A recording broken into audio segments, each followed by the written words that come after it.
안녕하세요.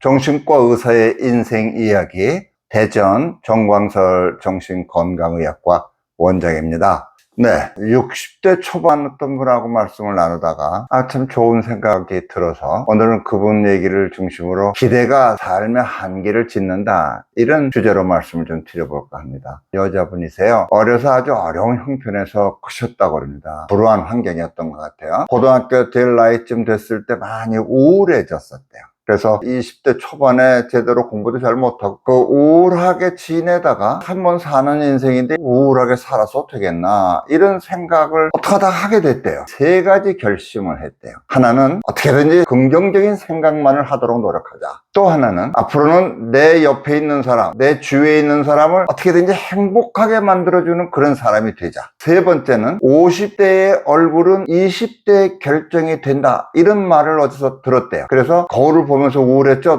자기 얼굴을 이렇게 보면서 내가 50대에 어떤 얼굴이 될 것인가, 50대의 내 얼굴을 만들기 위해서 오늘 내가 노력하자, 이렇게 세 가지 결심을 하셨답니다. 그러고 나서 그렇게 열심히 사셨대요. 60대 초반 되셨는데 그 말씀을 하시면서 요즘에는 그렇게 우울하지 않고 잘 극복하고 살아왔나라면서 이런 얘기 저런 얘기 같이 나눴습니다. 저희 스승님께서 공부할 때 우울증은 3년 앓고 나면 3년 면벽 수련한 것보다 더 큰 깨달음을 얻는다, 이런 말씀을 일본의 아주 유명한 정신과 의사가 한 적이 있다 그러면서 저희들한테 그 말씀을 해주셨어요. 우리가 심리적인 어려움을 겪는 것이 의사가 간단하게 도와주는 거죠. 문제를 해결해 주는 건 아니지 않습니까? 그 우울증을 극복하는 데는 본인의 노력, 본인의 힘이 제일 중요하고 자기 삶에 대한 기대를 어떻게 갖느냐, 어떤 깨달음을 얻느냐, 그게 우울증을 극복하는 데 가장 큰 힘이 된다, 이 말이죠. 우울증, 노래저를 극복한 사람, 한 3년 앓고 난 사람은 3년 면벽 수련한 것보다 더 큰 깨달음을 얻는다. 그 얘기가 이분하고 말씀을 나누면서 어떤 생각이 들었어요.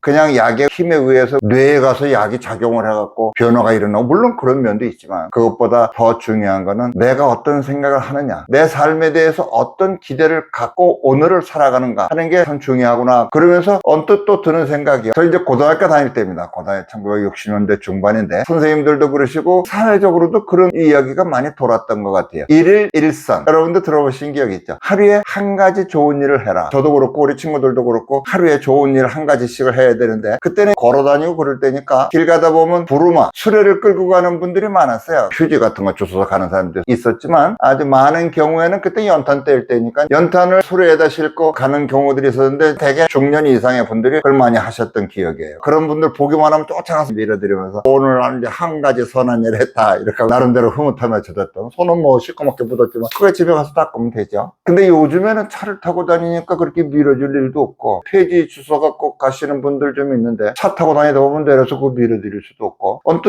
옛날 고등학교 때 길 가다가 제가 좀 들어드릴까요? 이렇게 하고서 옆에서 들어드리고 그러던 생각이 납니다. 나이가 꽤 먹었는데 이제 와서 일일 일선 할 수 있는 게 뭐가 있을까? 내가 지금 살아있는 사람으로서 내 삶이 어땠으면 좋을까, 이런 생각을 하면서 지금 60대 초반의 여성분처럼 내 주위에 있는 사람들을 하루에 적어도 한 번은 기쁘게 해주는 사람이 되자. 그게 또 일일 일선 아니겠어요? 그러니까 여러분들한테 꼭 권유드리고 싶은 거는 최소한 하루에 한 번은 아내를 기쁘게 해주는 남편이 되고, 최소한 하루에 한 번은 남편을 기쁘게 해주는 아내가 되고 그러셨으면 좋겠다 하는 말씀을 권유드리고 싶고, 저도 그래야 되겠다 하는 생각을 다시 한번 다짐해 봅니다. 기쁘게 해준다는 게, 오늘 어떤 분이 오셨는데 20년을 같이 사는데 한 번도 고맙다 소리를 못 들었대요, 남편한테. 아마 말이 좀 없는 사람이어서 그렇지 속으로는 알긴 알 텐데 표현을 안 한대요, 고맙다 소리를. 쪼잔하게 부인이 밥 해주는 거가 고맙다 그러냐, 그건 의뢰 그런 거지가 아니고, 아내가 밥상을 잘 차려서 잘 먹고 나면 아이 잘 먹었습니다, 아 오늘은 특별히 맛있네, 이렇게 인사하는 것이 상대를 기쁘게 해주는 것도 되고, 내가 하루에 한 번 선을 쌓는 것도 되고요. 남편이 월급날 됐을 때 통장 찍어보고 나서는 통장에 월급 잘 들어왔습니다, 아유 당신 수고 많았습니다 하고 남편에게 고마움을 표시하면 그게 일일선 하는 거죠. 그런 좋은 마음을 먹고 주위에 있는 사람을 기쁘게 해주려는 마음을 먹고 사는 그 삶은 자기 삶에 어떤 기대가 있는 거냐, 우선 여러 가지 떠나서 행복한 삶이라는 기대가 이루어지는 거다. 자식에게 또는 노부모에게, 이웃에 있는 동료 친지들한테 상대방의 자존심을 세워주는 말, 상대방을 칭찬하고 고맙다는 표시를 하는 말 한마디가 천냥빚 갚는다 하는 말이 있듯이 우리의 인생을 더 보람되고 기쁘게 하고 행복하게 하는 것이 아닐까,